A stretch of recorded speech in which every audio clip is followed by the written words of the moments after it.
So before we dive into how I mixed the song, I first wanted to show you this, which is the kind of raw sound of the mix, how it came to me with just the stems for the beat. As you'll see, there's not a lot going on in the mix. It's quite a simple track. Got drums here, bass line, a few instruments, but I just wanted to play you this raw project so you can hear what it sounded like. And I'm going to point out some of the things that really stuck out, the things that need fixing, and then we'll dive into how I actually created the final and finished sound for the song. Yeah, ayy, only facts, you know we don't got no cat. Y'all been sleep, I let you nap. You want greatness and I'm that. Only facts, it's only facts. Shorty pretty, shorty strapped. Send your number through the snap. Back in the cut, fucking it up. There was a wolf before you heard a rust. I got the hits and beat you to the punch. Paula Deanna, you doing too much. I heard the news and I knew you get cut. You heard the fuss and you knew it was us. Rapper police know I wanted this cause I'm behind these bars but I'm yet to be cuffed. Yeah, so first of all, the instrumental clearly needs a lot of work here. The levels are all kind of off. A lot of leveling needs to be done. The kick is not really punching how I'd want it to punch. The snare is a little bit subdued and not exciting enough. It's not got enough high end on it. Some of the levels just really need sorting. The bass is kind of muddy and not defined at all. The instruments are kind of muddy as well and not got enough brightness on them. They need brightening up. But let me just play a little part of this instrumental and hopefully you see what I mean about that.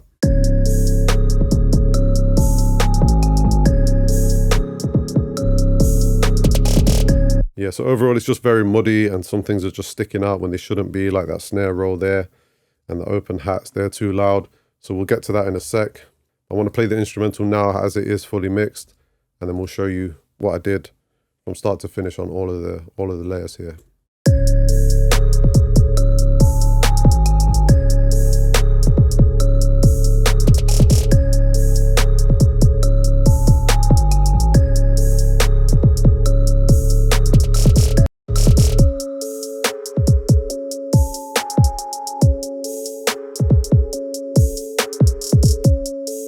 Yeah, so hopefully you can remember how it sounded before when I played you the before.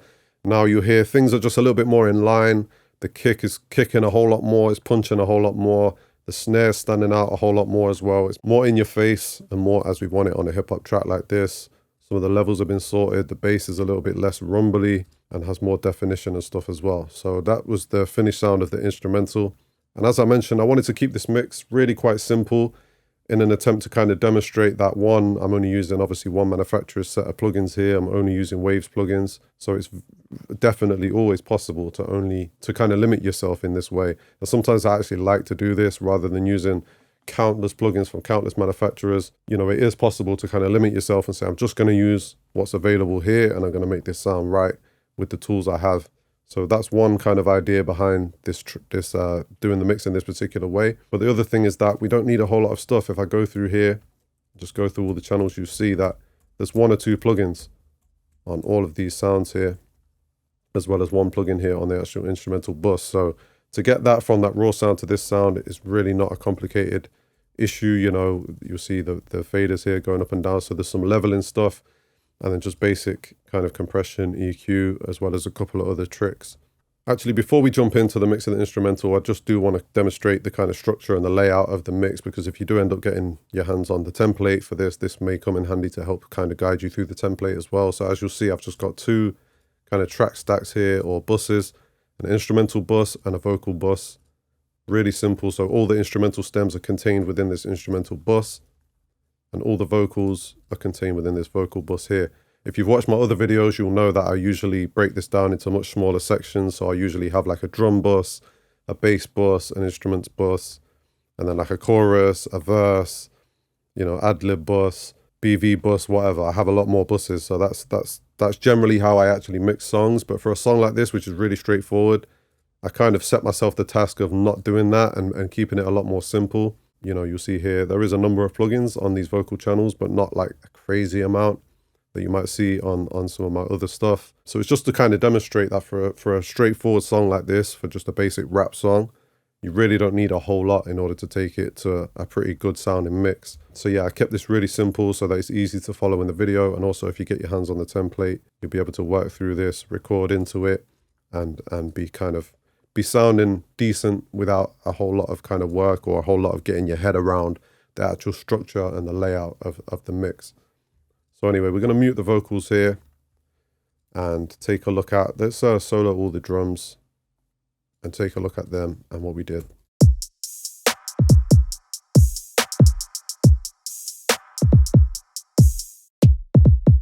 So the first thing to get right on a hip hop song like this is obviously the kick. The kick and the snare are going to kind of drive the tune, drive the song, obviously, and, you know, be the main rhythmic elements for the song. So for the kick, I felt it was lacking a lot in punch.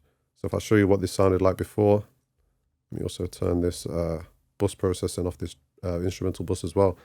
I'll show you what this sounded like with nothing on it.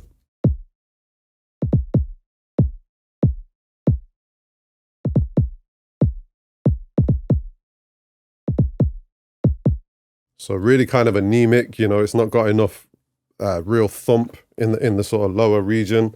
You know, it's really kind of thin and not doing a whole lot. So the first thing I drew for was this R bass, and this is one of my favorite Waves plugins.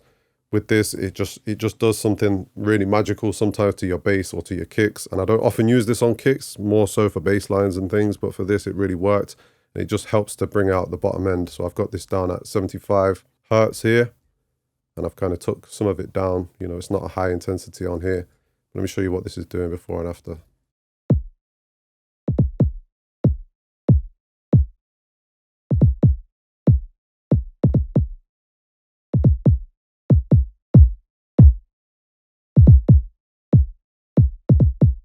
Put that down at 7.5. So yeah, as you'll hear, it's just adding a whole lot more body in the lower end of the kick there. And as you see, as you turn that up, you know, you can really turn that up to taste if you want more of it, if you want less of it. After that, we went into this EQ here, which is the R6 RTA, kind of basic Waves EQ. And with this, as you see, I'm kind of reducing some of the 200 Hertz region here, a little bit of mud and boxiness. Try to remove that here, and I'm boosting up again down here at sort of 50 Hertz.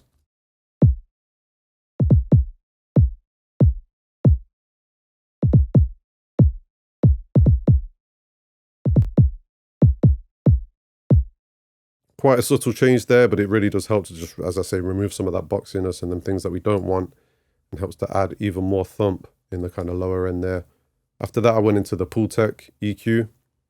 Again, one of my favorite EQs from Waves. And again, we're just adding a little boost here at 60 Hertz and a little boost as well in the kind of mid-range.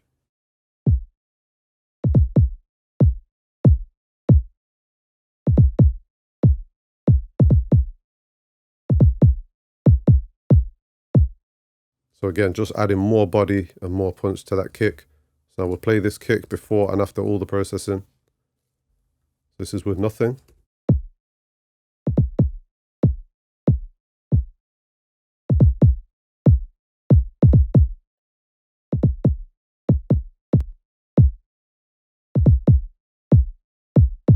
So just a whole lot more meaty. There's a whole lot more going on in that kick there, and it's really doing the job that a kick on a hip hop song should do, in my opinion. We move on to the snare now, and the only thing I'm using on this is the Pultec again, and I'm just doing a massive boost here at around 10 Hertz, but with quite a wide kind of bandwidth on that as well.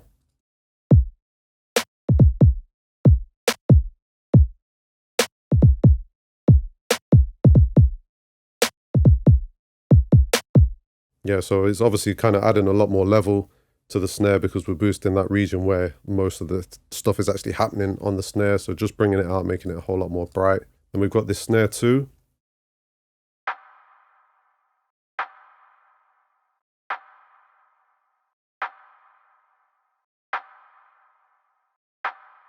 Very similar, just boosting some of that kind of mid-range there to kind of bring it out. And that snare is obviously quite low in the mix, but it's providing that nice little reverb that we've got on the snare there.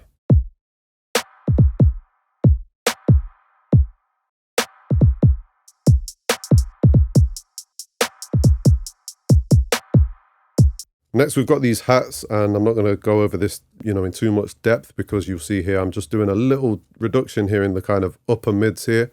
I felt like it was a little bit harsh in that area, so I just removed a little bit from that, and that's all I've really done, as well as turning them down a little bit here as well on the fader.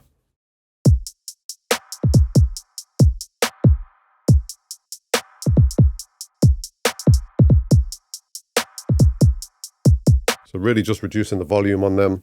And just, as I say, just taking out a little bit of the harshness. We've got this second hat here, which is kind of doing the little kind of rolls in the hats.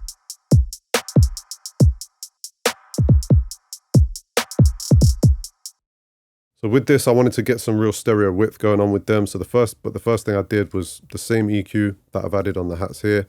I did here because it's the same sound. So I just wanted to get them kind of starting from the same place.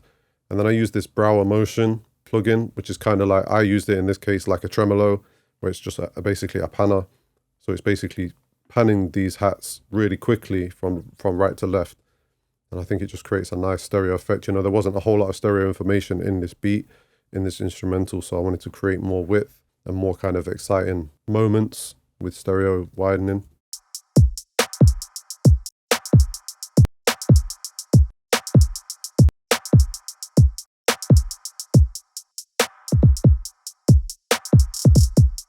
So you hear on these fast parts, this part here in particular, you hear how it's just nicely kind of using both speakers and blending, going between the two.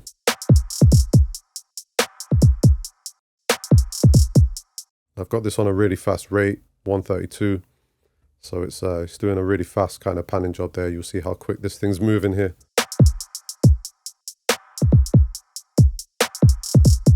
So yeah, pretty simple, pretty straightforward, but it's just a nice little touch. Then we've got some open hats here and literally doing nothing. There's an EQ there, but I'm not doing anything. I just turned it down a whole lot. Okay, then we got this snare roll here, and if you remember from when I played the raw sound of this instrumental, this was super loud. So the first thing I did was just turn this all the way down here, -14 dB. And then we've got the same Brow Motion plugin on here. Copy and pasted that from the thing that I did on the hats above, but I turned down the rate to 116 instead of 132.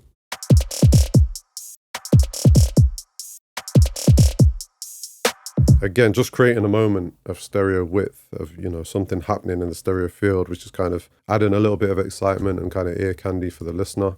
Now on to obviously one of the most important parts of the whole track, which is this 808 bass line that's going on throughout the whole song. As you'll see, other than these kind of breaks in the first half of the verses, this is a pretty constant sound throughout the whole thing.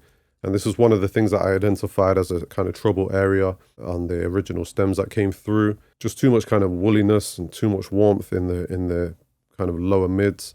They were really muddying up the mix. So I tried to do a few things to kind of clean that up here. Let me play this raw first of all.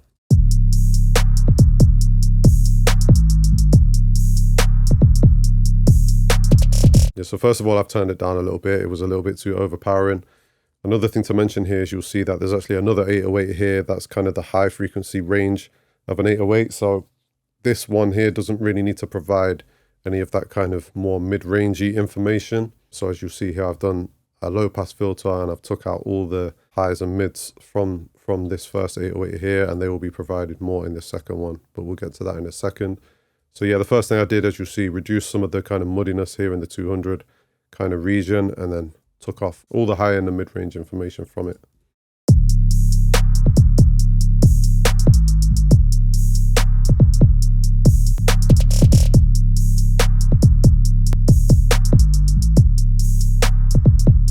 For me, that's just a whole lot cleaner. It just cleans it up straight away. Just this little reduction here, that's what it's taking out this the mid-range parts of this, just removes a lot of the muddiness for me. It makes it a whole lot clearer.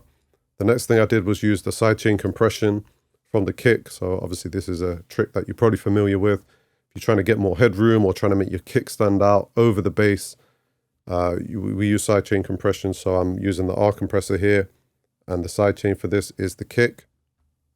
So I'm literally just compressing the bass when the kicks hit to reduce the bass at those moments where the kick is hitting, and it just helps the kick to stand out, and it helps to kind of not have two things fighting for the same space.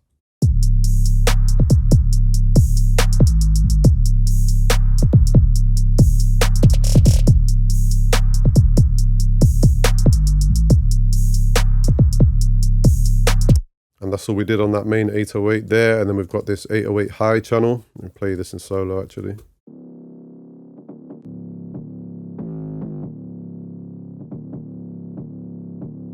So this is kind of like a saturated or distorted version of the above 808. It's doing the same thing, but it's providing some more kind of mid-range and high-end information. And this will help when it comes to kind of cutting through on smaller speakers or on a phone or on the laptop. You know, this will help their bass line to still be there even when you're not hearing the super lows of the bass of the actual original 808s there. So this is a useful thing. I did turn it down quite a bit because I thought it was too loud and it was muddying up the whole kind of bass region.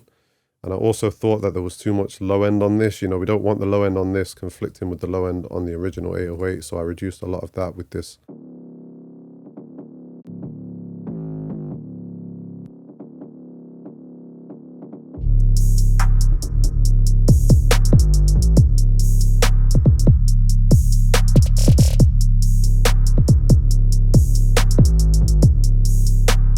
Yeah, so when I took that out, you'll see that it feels like it's really missing something. This is nicely kind of filling in the mid-range of the track, as well as providing, as I say, kind of that help to make the 808 translate on smaller speakers. Then we've got the main melody of the song here. And again, I've turned it down a little bit. Thought it was a little bit too loud. I've done some basic EQ and some basic compression here. But I'll turn these off and show you it without those first.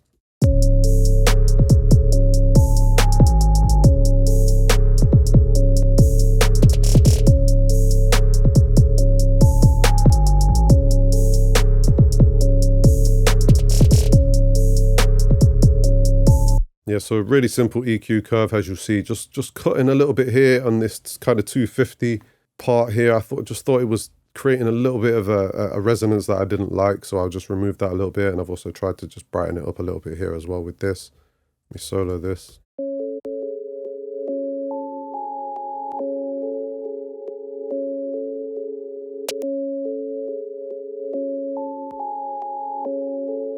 Just helping to clean it up a little bit, you know.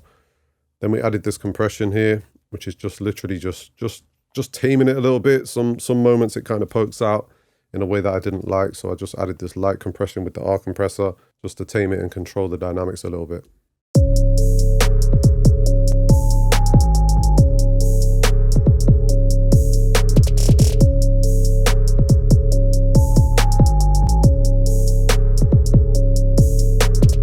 Why I really like the R compressor. It can be so transparent. You know, you can do quite a bit of reduction with the R compressor and not hear too many kind of side effects from the compression. So it's really subtle. And then we have this pluck here.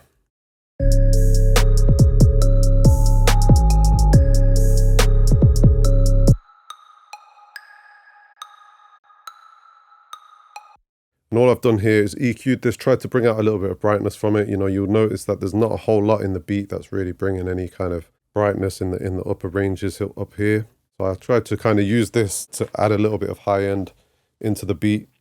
And you'll hear this is making a little bit of difference here.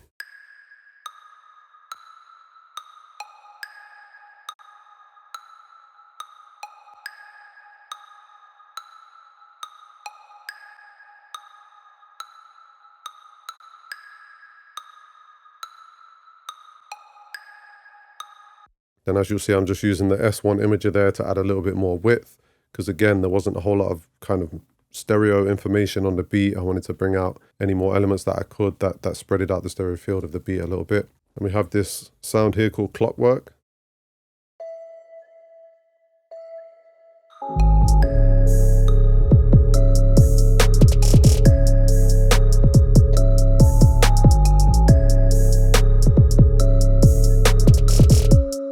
All I've done with that is just added this EQ. Obviously it's hitting right here on this at this frequency here.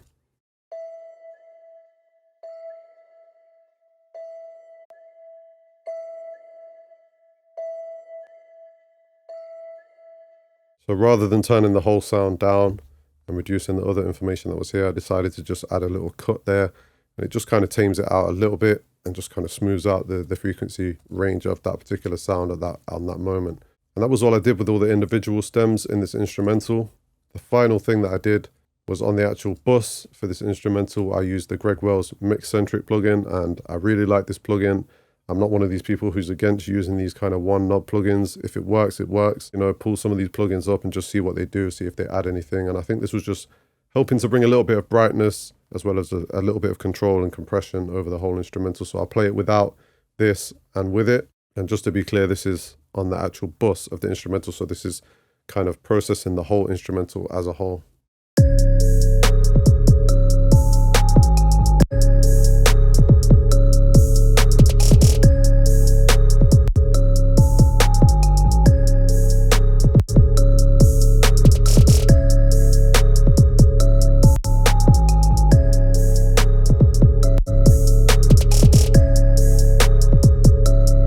so as you'll hear, it's giving it a little bit of boost in level, but it's also adding quite a bit of high end as well to it. But I actually liked it, how it was doing that. And it's also kind of gluing it together a little bit with a little bit of compression. So I liked what this did. I did have to go back and reduce some of the high end boosts that I did on a couple of things, because as you'll hear, this does add quite a big kind of high end lift or boost to whatever you add it to. So it is important when you put this on, you know, if it's making it too harsh, too much high end on particular things like hats, then it's important to go back and adjust that accordingly, which is what I did on this. So yeah, that's the finished mix for the instrumental. I'll just play this little part here going from the chorus into the verse, and then we're going to dive into vocals.